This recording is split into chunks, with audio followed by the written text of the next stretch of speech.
The Nigerian Safety Investigation Bureau has begun probe into the circumstances leading to the skidding off of an Embraer 145 aircraft in the fleet of XEJet Airlines at the Muritala Mohammed International Airport at the Terminal 2 in Lagos. The Bureau says the aircraft, which departed Abuja, skidded off the runway 18L on landing in Lagos, making a halt on the grass verge. The agency confirmed about 52 passengers were on board the ill-fated aircraft with a call sign FNBZZ. Meanwhile, following these developments, the Federal Airports Authority of Nigeria, FAN, has shut the 18 left runway off the airport. Well, we have in the studios with us the Director General of the Nigerian Safety Investigation Bureau, Alex Badeh, to shed more light on this development. Very warm welcome to Newsnight.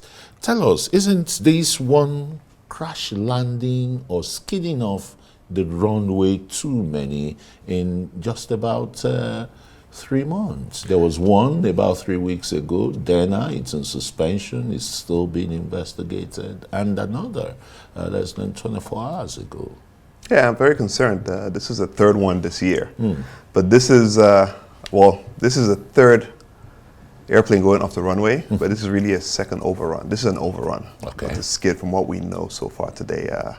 The airplane overran the end of the runway. Dana did skid off the runway because there was an issue with the nose gear. But yeah, it's very concerning. You know, in 5 months, we've had 3 of these incidents now, and we're looking deeper into what's going on, be it airline practices, a crew. I mean, this is, like I said, it's 3 too many. At this point, we're looking deeper into the crew, you know, the pilots operating these airplanes in Nigeria right now. What's the preliminary investigation so far? Because you tried to describe the last 2 incidents, the XEJet and the Dana one, you know, one overshot the runway, one skidded, and the rest. So what does he tell you? I mean, preliminary. Well, the preliminary report is not out yet. We have investigators who went to the site today. They took their photos, did their initial findings there. They've retrieved the flight data recorder and the cockpit voice recorder for the XEJet airplane. And it should be on its way to Abuja tomorrow morning. And once we download that Transport Safety Lab here, we'll know more. But what we do know today is that the airplane went off the end of the runway 18 left in Lagos. We know the airplane arrived Lagos and there was some weather overhead the field. They departed Abuja at 11:10 a.m. They got to Lagos about 40 minutes after, and they held just outside the Lagos airport for the weather to move. We know the airplane in front of them didn't land because of the weather.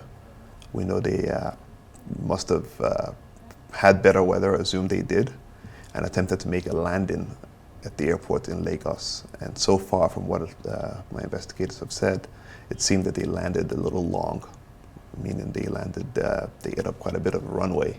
So we'll see if it's the weather that played a fact in that, or it's I was just going to say that, you know, that why would the control tower, you know, land the plane if the weather is stormy? I mean, just like the one we had a few years ago from Abuja to the Kaduna airport, which killed the former chief of army staff.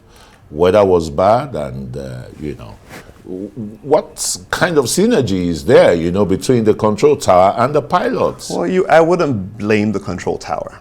No, ultimately, I didn't say blame. Okay. You know, we just want to reconcile bad weather. NIMET is one. You have your radar system. The pilots can read the weather. Yes. And the control tower is the one that normally would give clearance. Say, okay, weather is okay, bang left to right, or, you know, and proceed for landing. Yeah, but as the pilot, you're ultimately responsible for your safety and the safety of your passengers. Right. So whatever ATC tells you, it's up to you to assess if it's safe enough for you as a pilot. Being a pilot myself, the ultimate responsibility lies with me. I'm responsible for my actions, just as these pilots are mostly responsible for their actions. So again, as much as you talk about synergy between ATC and NIMET, that weather is readily available. I think for any pilot in Nigeria now, you can look up the weather. You have radar on your phones. NIMET gives that weather out as well. So you decide if you're going to go and make that approach or not.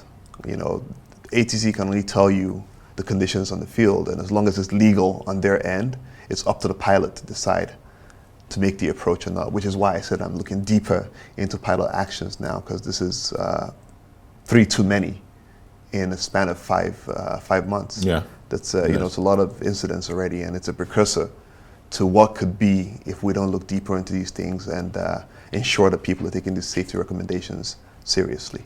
And part of the safety recommendations, what are you doing about the runways? Could the runways be the problem here in this instance? Wet, slippery?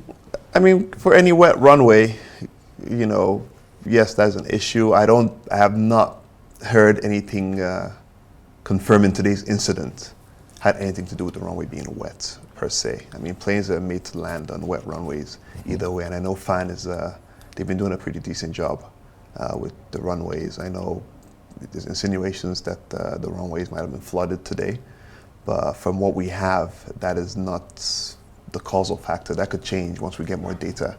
But as of today, that is not what I've been briefed by my investigators. As for the 2 previous ones as well, I know the Dana runway was wet, but that is not the causal factor. In fact, we have the preliminary report coming out this week for that, so that should shed some more light into that. What's Nigeria's total radar coverage? I do not have the answer for that.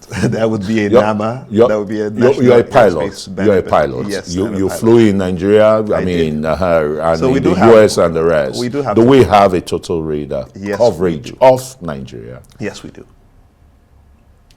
Based on my past knowledge, yes, we do. So, okay, like you said, the investigation is still ongoing. Preliminary report isn't out yet, but the Nigerian Safety Investigation Bureau, we want to take a second look at our pilots. Before the crash landing or skidding off the runway, have there been anything untoward about the Nigerian pilots? We've heard in other climes, some, you know, either near misses and the rest, or crash landing like this.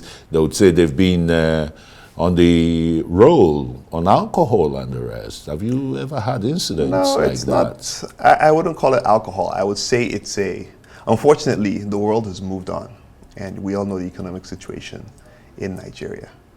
Most, you know, we've lost, the same way we lose doctors, we've lost a lot of highly qualified pilots. I mean, I was in the US as well for the past 9 years. But patriotism brought you back, right? Yes, yes.